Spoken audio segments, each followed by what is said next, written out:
Sweet treats muna tayo for today's video. Mga mi, tara na G! Ang tagal ko nang gustong gawin netong treat box na ito pero wala lang ako talagang oras na gawin. At eto na nga, finally nagawa rin natin siya. Amazing! Pang regalo ko to sa mother-in-law ko pero perfect na perfect din ito na pang negosyo at naiisip ko na nga rin na i-add ito sa menu ko kasi ang cute-cute talaga niya, bagay siya na pang regalo kunyari sa mga jowa ninyo, sa magulang ninyo na kakaiba siya, cake and donuts and chocolate, 'di ba?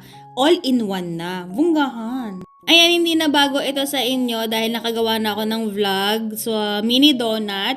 And ang ginamit natin dito is yung sarili nating batter for vanilla cake. So, lasang vanilla cake ito. Hindi lang siya basta-basta donut.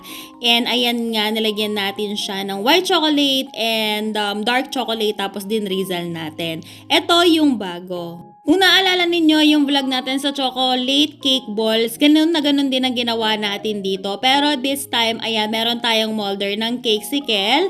So, bale, chinil natin ito after natin ilagay yung crumbs ng ating choco moist cake bago natin lagyan ng white chocolate para mag-set siya and para na rin agad na matuyo and mag-set yung ating white chocolate.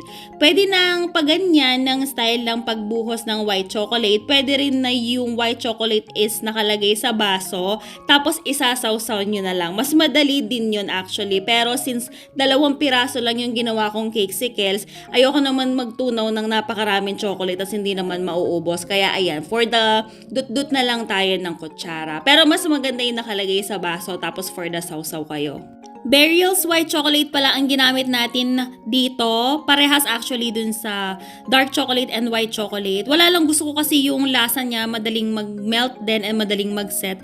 And at the same time, gusto ko yung color ng white chocolate niya na may pagka-yellowish. Pero kapag mas prefer niyo yung super duper white, hanap kayo ng ibang brand. Yung ACC maganda yon. At ayan, actually kahit hindi nyo na i-ref yan, agad naman yan magsaset. Tapos meron tayo nitong geometric shape na heart na nilagyan natin ng white chocolate para naman merong pure chocolate yung sweet treat box natin. Pwede nyong kulayan yan para mas maganda. Pero ako, ang motif or theme nitong sweet treat box natin is white and gold lang. So parang elegant lang siya, ganun. And since may pagkamakapal etong geometric na silicone molder natin para sa heart, finreezer ko yan. Sinabay ko na rin itong rose na silicone molder natin para mas mabilis silang mag-set at tumigas. Pero wag super duper tagal sa freezer kasi kapag tinanggal nyo yung mga chocolate sa freezer, magmumoist siya, magtutubig. Mas madali siyang matunaw nun kapag nasa room temperature. Siguro mga 2 to 3 minutes na freezer, pwede na yan. Pero depende pa rin syempre kung gaano kakapal yung chocolate na pinapaset ninyo. Ayan, eto na nga, after 2 to 3 minutes, ayan, matigas na yan, and tatanggalin na natin syempre, diba, tingnan nyo, ang ganda-ganda ng shape niya. Iba-iba yung sizes nito, merong mas maliit dito, and meron din yung mas malaki, at meron din yung super duper laki, yung pinupukpok ng hammer, tapos merong mga treats sa loob. Kung bet nyo yun, pwede rin yun. Pero ako, ito lang ang gusto ko, simple lang. And ito yung pinaka-favorite ko, kasi kuhang-kuha niya talaga yung rose, and nakukyutan talaga ako kasi iba-iba sila ng sizes. And alam ko rin meron ding mas malaking size nito. Hanap na lang kayo sa orange or sa blue app. Ayan, doon ko lang naman binili tong mga to. Meron din ito sa mga baking store. So kung meron mga baking store malapit sa inyo, tanong nyo na lang yung rose molder and yung geometric heart na silicone molder. Tapos ayan, nakalimutan ko pang banggitin, ini-sprayan ko sila ng gold luster dust, pwedeng kahit anong color. Iba-iba kasi yung color ng luster dust, pandagdag kinang.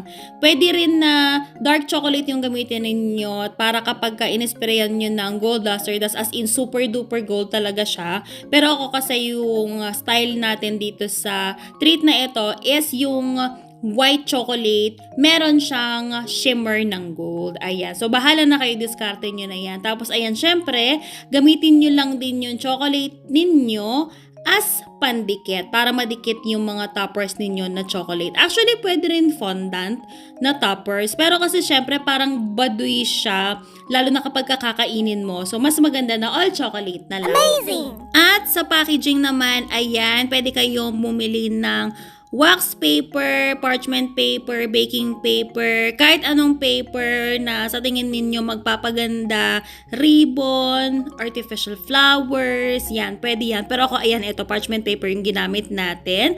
Tapos, i-design nyo na lang sa kung paano ninyo gustong i-design. Yung box na ginamit ko dito is yung pang 6 pieces na cupcake.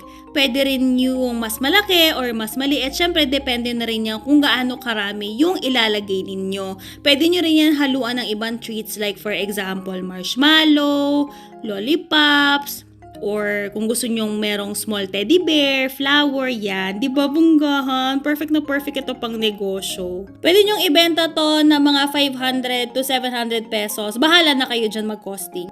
At since birthday ng mother-in-law ko, ayan, para sa kanya yan. Happy birthday sa'yo, mama. Sana nagustuhan mo itong gift ko sa iyo. Ayun lang naman for today's video. See you on our next video. Bye!